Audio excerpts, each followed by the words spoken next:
Hello students, welcome to science class. Students, हम पढ़ रहे हैं क्लास 9th की फिजिक्स का लेसन नंबर 4 और इस लेसन का नाम क्या है? ग्रेविटेशन।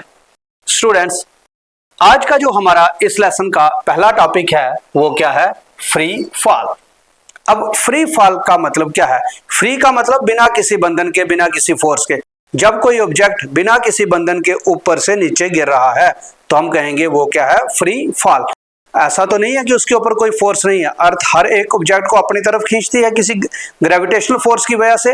तो जब हम कहें कि कोई ऑब्जेक्ट सिर्फ ग्रेविटेशनल फोर्स की वजह से नीचे आ रहा है तो हम क्या कहेंगे कि वो ऑब्जेक्ट किस स्टेट में है? फ्री फॉल में। अब मान लेते हैं कि हम किसी ऑब्जेक्ट को ऊपर लेके जाते हैं, किसी हाइट के ऊपर हम ले गए। अब यहां से हमने इसे क्या किया? रिलीज किया। अब जब हमने यहां से इसको रिलीज किया तो यहां पे इसकी इनिशियल वेलोसिटी कितनी है? 0। जैसे ही हम इसे रिलीज करेंगे तो ये जैसे जैसे नीचे आएगा तो इसकी वेलोसिटी क्या होती जाएगी? बढ़ती जाएगी। अब 0 है, से कर लेते हैं, यहाँ पे 5 मीटर पर सेकेंड हो गई। थोड़ी और नीचे आया, इसकी वेलोसिटी और इंक्रीज कर जाएगी, से 10 मीटर पर सेकेंड। तो धीरे धीरे जैसे जैसे नीचे आ रहा है तो इसकी वेलोसिटी क्या होती जाएगी? इंक्रीज करती जाएगी, चेंज करती जाएगी। जब वो जमीन पे टकराएगा, अर्थ पे टकराएगा, तो फिर फाइनली वो रुक जाएगा। लेकिन ऊपर जब हमने उसे रिलीज किया तो यहाँ पे वेलोसिटी क्या थी? 0। जैसे ही रिलीज किया धीरे धीरे उसकी वेलोसिटी क्या हो रही है? चेंज हो रही है, इंक्रीज हो रही है। और चेंज इन वेलोसिटी को हम क्या कहते हैं? एक्सेलरेशन। इसका मतलब कि उसके अंदर क्या प्रोड्यूस हो रहा है? एक्सेलरेशन। और वो एक्सेलरेशन किसकी वजह से प्रोड्यूस हो रहा है? अर्थ के ग्रेविटेशनल पुल की वजह से। तो इसलिए हम उसे क्या बोलेंगे? Acceleration due to gravity. तो एक्सेलरेशन ड्यू टू ग्रेविटी क्या हो गया?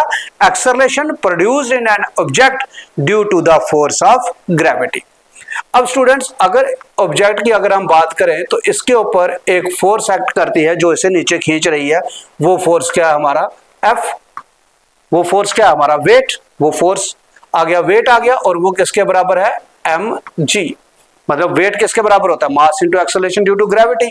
और हमने सेकंड लेसन में पढ़ा कि फोर्स का एक और फार्मूला, दैट इज ma। अब इन दोनों को अगर हम कंपेयर करें तो ma is equal to mg। m से m कट गया, इसका मतलब यहां पे जो एक्सेलरेशन है वो किसके बराबर है? एक्सेलरेशन ड्यू टू ग्रेविटी के बराबर। तो जो एक्सेलरेशन ऑब्जेक्ट में प्रोड्यूस होगा उसे हम क्या बोलेंगे? Acceleration due to gravity. So when an object is dropped from some height above the earth surface, it falls downward with increasing velocity। जैसे जैसे नीचे आएगा वेलोसिटी इसकी क्या करेगी? इंक्रीज करेगी। और change in velocity, increase in velocity, उसे हम क्या बोलते हैं?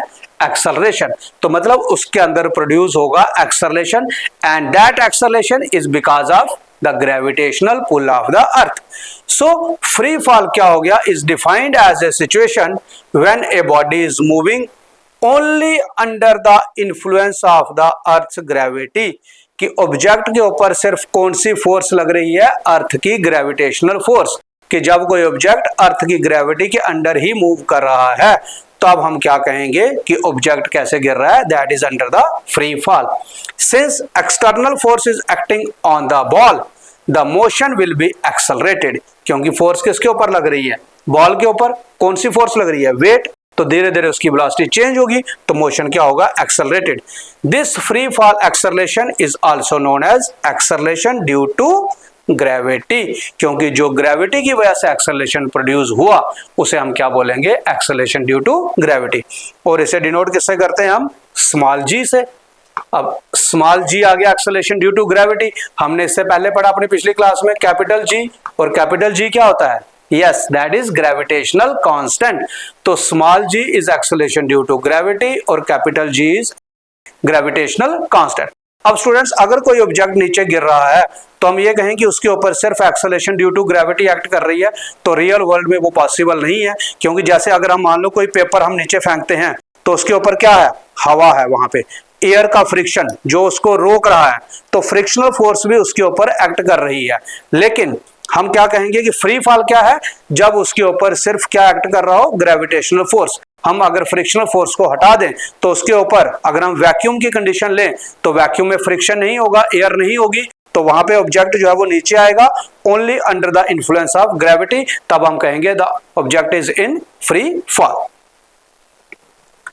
चलिए अब इसके बाद हमारा नेक्स्ट इंपॉर्टेंट टॉपिक आ गया, equations of motion of object under gravitational force of earth, mean gravity के अंडर इक्वेशन ऑफ मोशन। अब स्टूडेंट्स हमने अपने फर्स्ट लेसन में कुछ इक्वेशंस ऑफ मोशन पढ़ी थी, that is v is equal to u plus at। Second हमने पढ़ी थी s is equal to ut plus half of a t का स्क्वायर। और थर्ड हमने पढ़ी थी v square minus u square is equal to 2as। अब इसमें u क्या था, u is the initial velocity,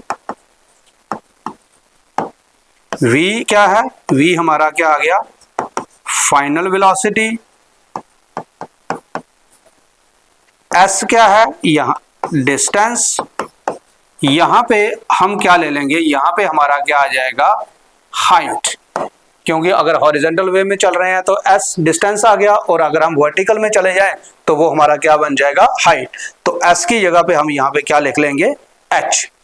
और t क्या आ गया हमारा, t आ गया टाइम, और a क्या है, a is the acceleration, a क्या है, एक्सेलरेशन।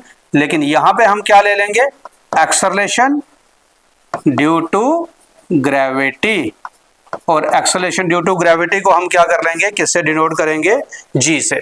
तो यहां पे हम s की जगह ले लेंगे h और a की जगह क्या ले लेंगे, g, because here acceleration is due to gravity. तो हमारा जो इक्वेशंस हमने यूज करनी है यहाँ पे, तो यही इक्वेशन रहेंगी, लेकिन क्या होगा कि हम लिखेंगे v is equal to u plus G T, a की जगह क्या आ गया, g, और h is equal to U T plus 1/2 G T का स्क्वायर। h क्या आ गया हमारा, डिस्टेंस या फिर हाइट, और g क्या आ गया, acceleration, that is acceleration due to gravity. और v square minus u square is equal to 2gh। तो a को हमने रिप्लेस कर दिया g से, और s को रिप्लेस कर दिया किससे, h से। तो स्टूडेंट्स हमारी वही इक्वेशंस हैं, लेकिन यहाँ पे जो मोशन है that is because of the gravitational force, इसलिए एक्सेलरेशन जो होगा that is due to acceleration due to gravity. तो a की जगह g आ गया, और डिस्टेंस की जगह क्या आ गया हमारा, हाइट। नो स्टूडेंट्स, एक चीज आपने और याद रखनी है, वो क्या है कि अगर कोई ऑब्जेक्ट ऊपर से नीचे आ रहा है, अगर कोई ऑब्जेक्ट डाउनवर्ड आ रहा है, तो g की वैल्यू जो है वो हम क्या लेंगे, positive, because the object is moving along the gravitational force, along the force of gravity, की फोर्स ऑफ ग्रेविटी डाउनवर्ड है, ऑब्जेक्ट का मोशन भी डाउनवर्ड है, इसलिए g की वैल्यू क्या होगी, पॉजिटिव। और अगर ऑब्जेक्ट अपवर्ड जा रहा है तब हम g की वैल्यू क्या लेंगे, negative. Why, because object is moving against the direction of gravity, direction of gravity क्या है, डाउनवर्ड, और हम ऑब्जेक्ट को क्या फेंक रहे हैं, अगर ऊपर जा रहे हैं तो ग्रेविटी नीचे की तरफ, ऑब्जेक्ट का मोशन अपवर्ड, तो इसलिए g की वैल्यू क्या लेंगे, नेगेटिव। और g की वैल्यू हम लेंगे कितनी, g की value on the surface of अर्थ, हमने अपनी पिछली क्लास में भी पढ़ा, वो क्या है, 9.8 मीटर पर सेकेंड स्क्वायर। कई क्वेश्चंस में हमें राउंड ऑफ करके 10 लेने को बोला होता है, लेकिन जब तक 10 नहीं कहा है तो हमने g की वैल्यू क्या लेनी है, 9.8 मीटर पर सेकेंड स्क्वायर। अगर ऑब्जेक्ट का मोशन डाउनवर्ड है देन पॉजिटिव, और अगर ऑब्जेक्ट का मोशन अपवर्ड है तब g की वैल्यू क्या होगी, नेगेटिव 9.8 मीटर पर सेकेंड स्क्वायर। चलिए अब इसके बेस के ऊपर इक्वेशंस ऑफ ग्रेविटेशन या इक्वेशंस ऑफ मोशन के बेस के ऊपर हमारे पास कुछ न्यूमेरिकल हैं। स्टूडेंट्स कुछ न्यूमेरिकल हम यहाँ पे प्रैक्टिस करेंगे, और कुछ न्यूमेरिकल्स आप घर पे भी प्रैक्टिस करिए। आपकी एनसीईआरटी की बुक में, आपकी जेके बोस की बुक में बहुत सारे न्यूमेरिकल्स दिए हैं, आप उनके ऊपर आप वहां से उनको प्रैक्टिस करिए। तो स्टूडेंट्स क्वेश्चन क्या है, a ball is thrown upward with a velocity of 49 metre पर second, find the maximum height to which it rise. No students, हमने एक बॉल को ऊपर फेंका, कितनी स्पीड से फेंका, 49 मीटर पर सेकेंड की स्पीड से। जैसे अगर मैं इस पेन को ऊपर फेंकूं तो ये ऊपर गया और फिर ये वापस आया। अब हमें क्वेश्चन पूछा है कि बताइए मैक्सिमम कितनी हाइट पे ये जाएगा। नो स्टूडेंट्स, अगर मैं कहूं कि इस पेन की अर्थ से कितनी हाइट है तो आप एक स्केल लेंगे, मीटर स्केल, और आप इसको मेजर करेंगे। लेकिन मैं चलता जाऊं तो आप इसकी हाइट मेजर नहीं कर पाओगे। आप कहोगे सर रुकिए तो सही, हमें हाइट मेजर करनी है। तो इट मीन्स कि हाइट तभी मेजर होगी जब ऑब्जेक्ट फाइनली कहीं जाके रुकेगा। अब अगर मैं इस पेन को फेंकता हूं तो ये यहां पे गया फिर वापस आया, तो इसका मतलब इसकी हाइट यहां तक थी। तो हाइट तभी निकलती है जब फाइनली ऊपर जाके ऑब्जेक्ट क्या होगा, रुक जाएगा। तो स्टूडेंट, जब भी आपको मैक्सिमम हाइट निकालनी है तो आपने एक चीज नोट करके रखनी है, दैट इज कि फाइनल वेलोसिटी v वो कितना होता है, 0। क्योंकि अगर फाइनल वेलोसिटी v नहीं है तो हम हाइट मेजर नहीं कर पाएंगे। अगर इस पेन को मैं कंटिन्यूसली ऊपर ऊपर लेता जाऊं तो हाइट हम मेजर नहीं कर पाएंगे। हाइट तभी होगी जब हम कहीं पे रुके होंगे। तो इसका मतलब फाइनल वेलोसिटी क्या लेनी है आपने, 0, जब भी आपको क्या करना है, मैक्सिमम हाइट निकालनी। अब हमें यहाँ पे क्या दिया है, हमें दिया है वेलोसिटी, जितनी वेलोसिटी से हमने ऊपर फेंका, दैट इज इनिशियल वेलोसिटी।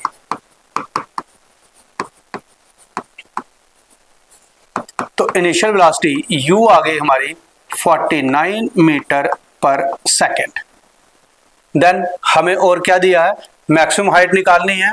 तो फाइनल वेलोसिटी मैंने आपको अभी बताया कि फाइनल वेलोसिटी v जो है वो कितना होगा हमारा, 0।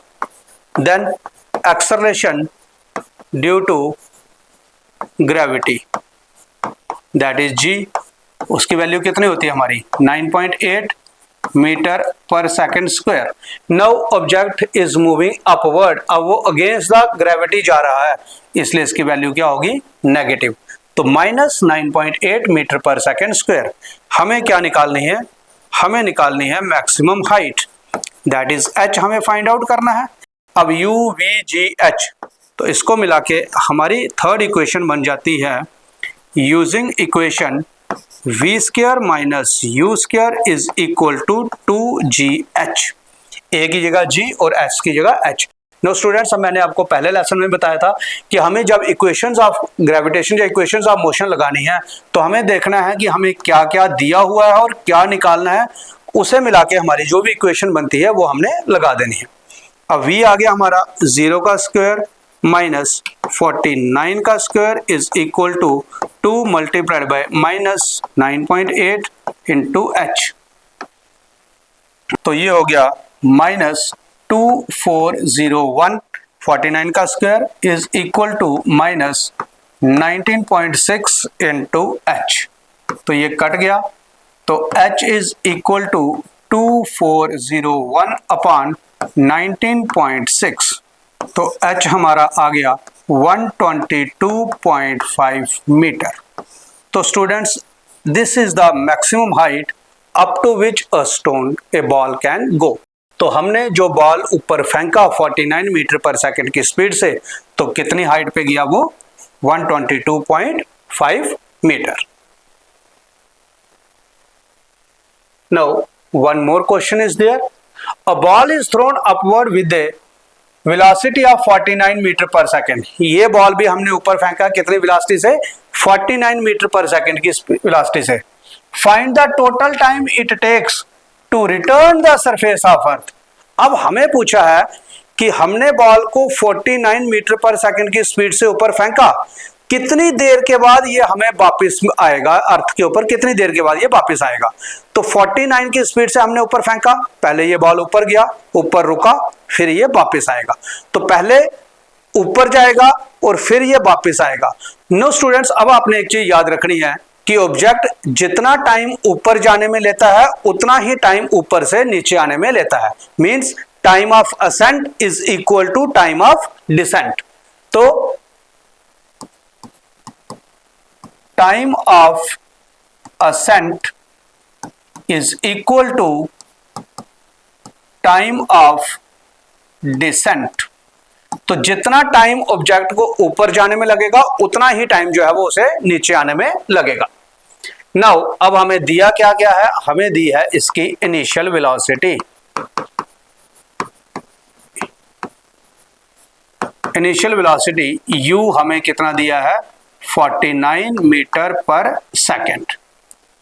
अब जब ऊपर जाएगा तो ऑब्जेक्ट फाइनली जाके ऊपर रुकेगा, तो फाइनल वेलोसिटी v वो हमारा आ गया 0। Acceleration due to gravity g ये हमारा कितना आ गया 9.8 मीटर पर सेकेंड स्क्वायर, लेकिन negative because we are throwing the object in upward direction, हमने बॉल को ऊपर फेंका है। अब हमें क्या निकालना है, हमें निकालना है टाइम। पहले हम निकाल लेते हैं कि ऑब्जेक्ट को ऊपर पहुंचने में कितना टाइम लगा। जितना टाइम ऊपर पहुंचने में लगेगा उतना ही उसे नीचे आने में लगेगा। तो हम एक साइड का टाइम निकाल लेते हैं तो दूसरा ऑटोमेटिकली हमें मिल जाएगा। यूज करेंगे हम equation, using equation v is equal to u plus G T. तो v आ गया हमारा 0 is equal to 49 plus minus 9.8 into T. तो ये आ गया हमारा -49 is equal to -9.8 T. Minus से माइनस कट गया तो t is equal to 49 upon 9.8। तो ये आ गया 49 इंटू 10 अपॉन 98। 1 ये आ गया 2 ये आ गया 5। तो t हमारा आ गया 5 सेकेंड। इट मीन्स कि बॉल को ऊपर पहुंचने में कितना टाइम लग गया 5 सेकेंड। अगर ऊपर पहुंचने में 5 सेकेंड लगे हैं तो नीचे आने में भी कितना टाइम लगेगा 5 सेकेंड। तो total time, therefore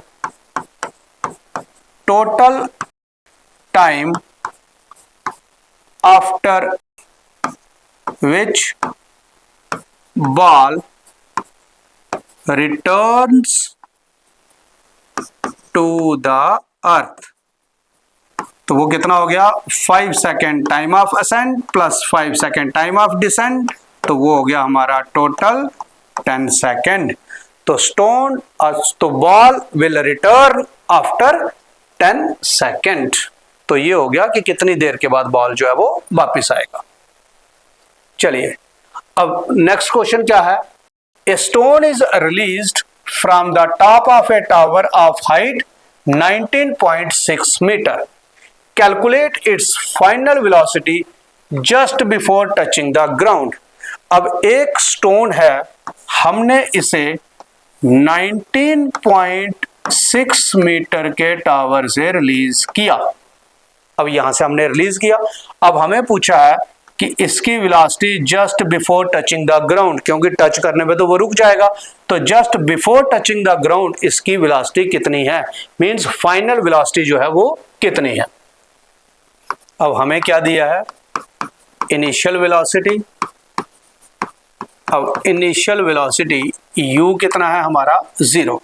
no students, first lesson में भी मैंने आपसे डिस्कस किया था कि जब भी हमने लिखा हो start, start from rest, drop या रिलीज्ड, ड्रॉप या रिलीज्ड, तो जब भी ये वर्ड आप क्वेश्चन में देखें तो इनिशियल वेलोसिटी क्या होती है 0, क्योंकि हम यहाँ से रिलीज कर रहे हैं, अपनी फोर्स हटा रहे हैं। अगर थ्रो है तो फिर कुछ वेलोसिटी होगी, जब हम ड्रॉप या रिलीज कर रहे हैं तो इनिशियल वेलोसिटी क्या होती है 0। हाइट h वो कितनी है हमारी 19.6 मीटर। और हमें क्या दिया है acceleration due to gravity g, ये कितना है हमारा 9.8 मीटर पर सेकेंड स्क्वायर। अब ऑब्जेक्ट ऊपर से नीचे आ रहा है इसलिए वैल्यू क्या है पॉजिटिव। हमें क्या निकालना है, हमें निकालनी है final velocity that is v। Now students, अब हम कौन सी इक्वेशन यूज करेंगे, u h g v, कौन सी इक्वेशन बनेगी, yes it is v square minus u square is equal to 2gh। तो using equation v square minus u square is equal to 2gh। तो v स्क्वायर माइनस 0 का square is equal to 2 multiplied by 9.8 into हमारा आ गया 19.6 आ गई height. तो v square is equal to 19.6 multiplied by 19.6, तो V square is equal to 19.6 का square, तो कट स्क्वायर से स्क्वायर कट गया, तो v is equal to 19.6 metre पर सेकेंड। तो velocity of the stone just before touching the ground is 19.6 meter per second. Now students, another question is there, another numerical is there. A stone is thrown vertically upward with an initial velocity of 40 meter per second, taking g equal to 10 meter per second square. अब हमने एक stone को ऊपर फेंका कितनी velocity से, 40 metre पर second की वेलोसिटी से, और g की वैल्यू हमें कितनी बोली है, 10 मीटर पर second. Find the maximum height reached by the stone. अब 40 मीटर की स्पीड से फेंका तो मैक्सिमम कितनी हाइट पे ये जाएगा, एंड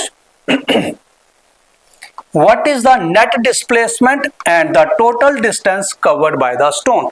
अब हमने स्टोन को ऊपर फेंका और ये फाइनली हमारे हाथ में वापस आया, तो अब हमें पूछा है, एक तो हमें पूछा है कि ये मैक्सिमम कितनी हाइट पे जाएगा, दूसरा जब हमारे हाथ में ये वापस आ गया तो बताओ इसकी नेट डिस्प्लेसमेंट कितनी होगी। तो नेट डिस्प्लेसमेंट क्या होगा, 0, क्योंकि हमने फेंका और ये वापस आया, initial position and final position is same, तो दैट इज नेट डिस्प्लेसमेंट क्या हो गया, 0।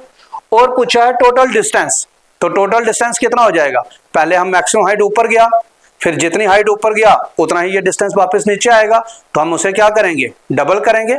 अगर ऊपर गया x तो फिर वापस भी x, तो टोटल मिला के कितना हो गया 2x, तो डिस्टेंस क्या हो जाएगा, जितनी हाइट होगी उससे डबल, और डिस्प्लेसमेंट क्या हो जाएगी, 0। तो चलिए हम निकाल लेते हैं। अब हमें क्या दिया है, हमें दी है इसमें initial velocity that is u, वो हमें कितना दिया है 40 मीटर पर सेकेंड। फाइनल वेलोसिटी, अब मैंने आपसे पहले भी डिस्कस किया कि जब भी हमें मैक्सिमम हाइट निकालनी है, हाइट तभी निकलती है जब ऑब्जेक्ट ऊपर जाके क्या होगा, फाइनली रुकेगा। तो फाइनल वेलोसिटी v कितना आ गया, 0। Acceleration due to gravity that is g, वो कितना आ गया हमारा 9.8, वो कितना आ गया हमारा 10 मीटर पर सेकेंड स्क्वायर, क्योंकि हमें g बोला हुआ कितना लेना है हमने, 10 मीटर पर सेकेंड स्क्वायर। अब ऑब्जेक्ट ऊपर फेंका है इसलिए वैल्यू क्या होगी, नेगेटिव, तो इट इज -10 मीटर पर सेकेंड स्क्वायर। हमें क्या निकालनी है, मैक्सिमम हाइट, h हमें फाइंड आउट करना है। अब v u g h मिला के हमारी इक्वेशन बन गई कौन सी, v square minus u square is equal to 2gh। तो using equation v square minus u square is equal to 2gh, तो v आ गया हमारा 0 का स्क्वायर माइनस 40 का square is equal to 2 multiplied by -10 into h, तो -1600 is equal to -20h, ये cut गया, तो h आ गया हमारा 1600 अपॉन 20, 0 से 0 कट गया और ये आ गया 80, तो h is equal to 80 metre. So maximum height reached by the stone is 80 metre. अब हमें पूछा है नेट डिस्प्लेसमेंट, तो नाउ नेट डिस्प्लेसमेंट, अब नेट डिस्प्लेसमेंट कितनी होगी, क्योंकि हमने स्टोन ऊपर फेंका वो वापस आया, तो इनिशियल पोजीशन और फाइनल पोजीशन क्या है, same. So when an object returns to its original position, its initial position, तो नेट डिस्प्लेसमेंट क्या हो जाती है हमारी 0। And total distance, total distance कितना हो जाएगा, पहले 80 मीटर ऊपर गया और फिर वो 80 मीटर नीचे आया, तो 80 प्लस 80 ये हो गया हमारा 160 meter. So net displacement is 0 and total distance is 160 meter and the maximum height is 80 meter. इसके बाद अब हमारे पास एक और न्यूमेरिकल है. A stone is allowed to fall from the top of a tower 100 meter high and at the same time another stone is projected vertically upward from the ground with a velocity of 25 meter per second. Calculate when and where the two stones will meet and g is 10 meter per second square. No students, बड़ा ही interesting and बड़ा ही important question है. हमें क्या दिया है, एक tower दिया है, कितनी हाइट है इसकी, 100 मीटर. ठीक है, 100 मीटर हाइट दी है. अब हमने क्या किया, यहां से एक स्टोन ड्रॉप किया, मीन उसकी इनिशियल वेलोसिटी क्या हो गई, 0. हमने एक स्टोन ऊपर से ड्रॉप किया और जब हमने ड्रॉप किया at the same time another stone is thrown upward. जब हमने ऊपर से ड्रॉप किया तो एक स्टोन हमने नीचे से ऊपर फेंका एट द सेम टाइम. जब इसे हमने ड्रॉप किया उसी टाइम पे हमने एक स्टोन ऊपर फेंका और उसकी वेलोसिटी कितनी है, 25 मीटर पर सेकेंड. एक ऊपर से ड्रॉप कर रहे हैं और एक नीचे से फेंक रहे हैं. अब वो दोनों स्टोन, ऊपर वाला नीचे आएगा और नीचे वाला ऊपर जाएगा. अब हमें क्वेश्चन पूछा है, calculate when and where the two stones will meet. कि आप बताओ कि इस टावर में 100 मीटर हाइट पे दो स्टोन जो मिलेंगे वो कब और कहां मिलेंगे, कितनी देर के बाद मिलेंगे और कहां पे मिलेंगे. नो स्टूडेंट्स, हम मान लेते हैं कि let they meet at a height x. कितने हाइट पे मान लेते हैं हम कि कितनी हाइट पे मिला, वो ऊपर से आया और ये वाला नीचे से ऊपर गया, तो कितनी हाइट पे मिला, x हाइट पे.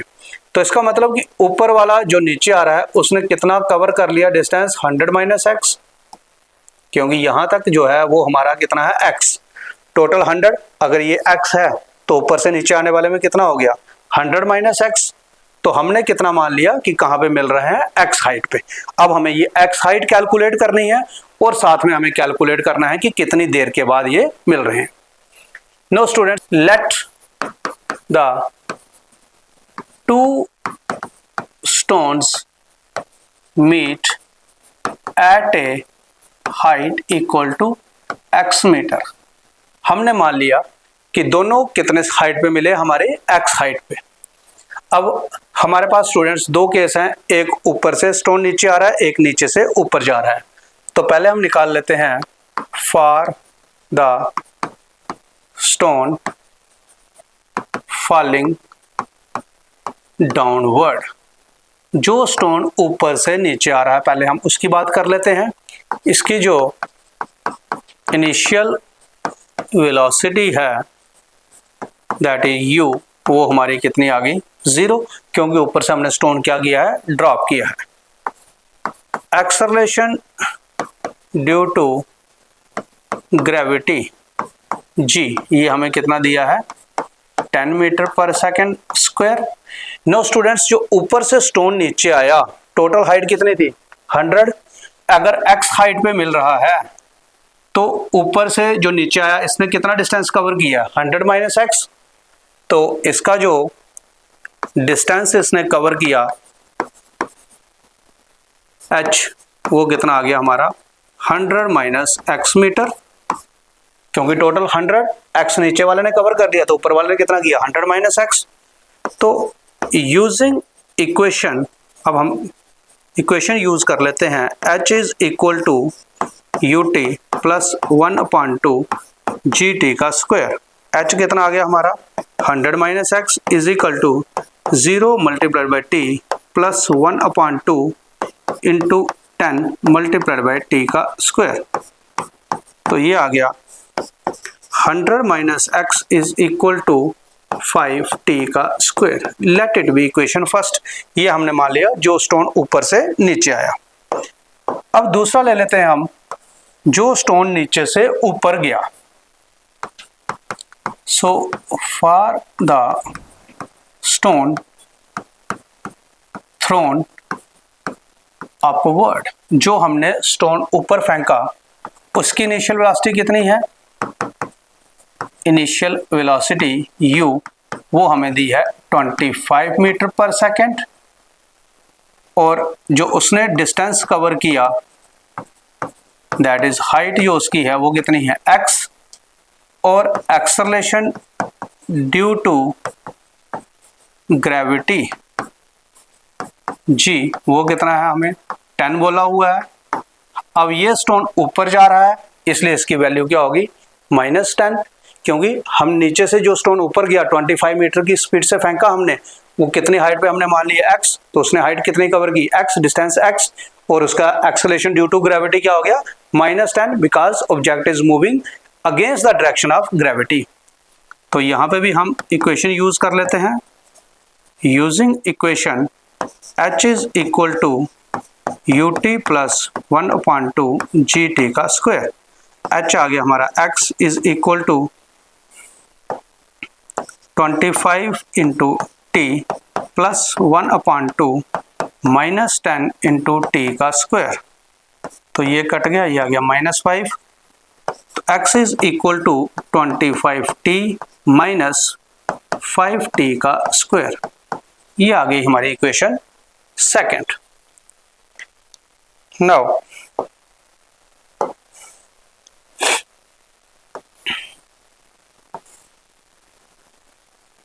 अब हम फर्स्ट और सेकंड को क्या कर लेते हैं, ऐड कर लेते हैं।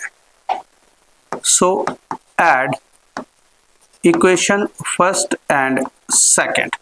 तो फर्स्ट इक्वेशन क्या थी हमारी 100 माइनस एक्स प्लस सेकंड आ गई x इज इक्वल टू, ये था 5t का स्क्वायर, 5t का स्क्वायर प्लस ये आ गई हमारी 25t माइनस 5t का स्क्वायर, प्लस 5t का स्क्वायर माइनस 5t का स्क्वायर कट गया, minus x plus x cut गया, तो 25t is equal to 100। So t is equal to 100 upon 25, तो ये आ गया 4, तो t आ गया हमारा 4 second. It means the two stone will meet after a time 4 second. जब हमने ऊपर से ड्रॉप किया और नीचे से फेंका तो दोनों स्टोन कितनी देर के बाद मिलेंगे, when after 4 second. Now where, कि अब ये दोनों स्टोन कहां पे मिलेंगे। अब हम x निकाल लेते हैं, हमने हाइट मानी है x की, अब ये कितनी हाइट में मिल रहे हैं x, तो नो अब हम x की वैल्यू पुट कर ले, x की वैल्यू निकाल लेते हैं। तो x is equal to 25 into t, t कितना आ गया हमारा 4, माइनस 5 इंटू टी का स्क्वायर, 4 का स्क्वायर, तो is equal to 100 minus 5 multiply by 16, तो is equal to 100 minus 80 is equal to 20 meter. So the two stones will meet at a height 20 meter and after 4 second. तो दोनों stone जो हमने फेंके simultaneously, एक ऊपर से ड्रॉप किया एक नीचे से फेंका, तो दोनों स्टोन जो है वो कितनी हाइट पे मिलेंगे 20 मीटर हाइट पे, और कितनी देर के बाद मिलेंगे 4 सेकेंड के बाद। सो स्टूडेंट्स आई होप कि ये न्यूमेरिकल आपको अच्छे से समझ में आ गया होगा। तो स्टूडेंट्स आपने करना क्या है कि हमें क्या दिया है, क्या निकालना है, तो इक्वेशंस हमें यूज करनी है। और क्या चीज का याद रखना है कि अगर हम ऑब्जेक्ट को ऊपर फेंक रहे हैं और हमें हाइट निकालनी है तो फाइनल वेलोसिटी क्या हो जाती है 0। दूसरी चीज हमें याद रखनी है कि अगर ऑब्जेक्ट ऊपर से नीचे आ रहा है तो acceleration due to gravity g की वैल्यू पॉजिटिव, और अगर नीचे से ऊपर जा रहा है अगेंस्ट द ग्रेविटी तो g की वैल्यू हमें क्या लेनी है, negative. Now students, one theoretical question is there, conceptual question is there. Why will a sheet of paper fall slower than one that is crumpled into a ball? अब हमें पूछा है कि एक शीट हम पेपर की फेंकते हैं और एक हमने बॉल बना के फेंका। एक पेपर की शीट हमने सीधी फेंकी, एक और शीट ली उसी शेप साइज की, हमने उसे बॉल में क्रम्पल कर लिया और दोनों को हमने एक साथ रिलीज किया। तो आप देखेंगे कि जो बॉल क्रम्पल किया हो वो जल्दी नीचे गिरेगा और ये थोड़े टाइम के बाद गिरेगा, ये इस तरह से झूलता हो नीचे आएगा। अब ऐसा क्यों, ये टाइम क्यों ज्यादा ले रहा है। अब स्टूडेंट्स हम जानते हैं कि g जो होता है that is equal to gm/r²। Acceleration due to gravity, gravitational constant, mass of Earth और रेडियस ऑफ अर्थ। तो मास ऑफ ऑब्जेक्ट जो है इसके ऊपर डिपेंड नहीं करती है। Acceleration due to gravity mass of object पे डिपेंड नहीं करती है। इसका मतलब कि दोनों जो है वो सेम टाइम पे ही नीचे गिरने चाहिए, लेकिन शीट जो है वो बाद में गिरती है, स्टोन ये क्रम्पल बॉल पहले गिर जाता है। अब ऐसा क्यों? वो ऐसा इसलिए क्योंकि शीट का एरिया क्या है, ज्यादा है। अब शीट का एरिया अगर ज्यादा है तो एयर की फ्रिक्शनल फोर्स जो है वो इसके ज्यादा एरिया पे एक्ट करेगी, क्योंकि एयर जो है वो वहां पे है, वो फ्रिक्शनल फोर्स एक्सर्ट कर रही है जो इसके मोशन को अपोज करेगी। तो ज्यादा एरिया है तो ज्यादा फोर्स ऑफ फ्रिक्शन लगेगी, और यहाँ पे एरिया कम है तो फोर्स ऑफ फ्रिक्शन भी क्या होगी, कम होगी। जब फोर्स ऑफ फ्रिक्शन कम होगी तो ये जल्दी नीचे गिरेगा, अगर फोर्स ऑफ फ्रिक्शन ज्यादा इसके ऊपर लग रही है तो ये थोड़े टाइम के बाद गिरेगा। लेकिन अगर हम दोनों को वैक्यूम में गिराएं तो दोनों जो है वो सेम टाइम पे ही नीचे गिरेंगे, क्योंकि वैक्यूम में फोर्स ऑफ फ्रिक्शन नहीं है, वहां पे एयर नहीं है। तो जब एयर नहीं होगी तो एक्सेलरेशन ड्यू टू ग्रेविटी तो सेम है सभी ऑब्जेक्ट्स के लिए, तो ये दोनों क्या होंगे, एक ही टाइम पे नीचे गिरेंगे। तो स्टूडेंट्स ये हो गया हमारा आज का टॉपिक। आई होप कि आज के जो भी टॉपिक हमने पढ़े including the numericals based on the equations of gravitation आपको अच्छे से समझ में आ गए होंगे। So students, this is all about our today's class and all about our this lesson. I hope कि ये लेसन आपको अच्छे से समझ में आ गया होगा। इसके बाद हम अपनी नेक्स्ट क्लास में नेक्स्ट लेसन के साथ मिलेंगे। So till then keep practising, keep revising. Thank you so much.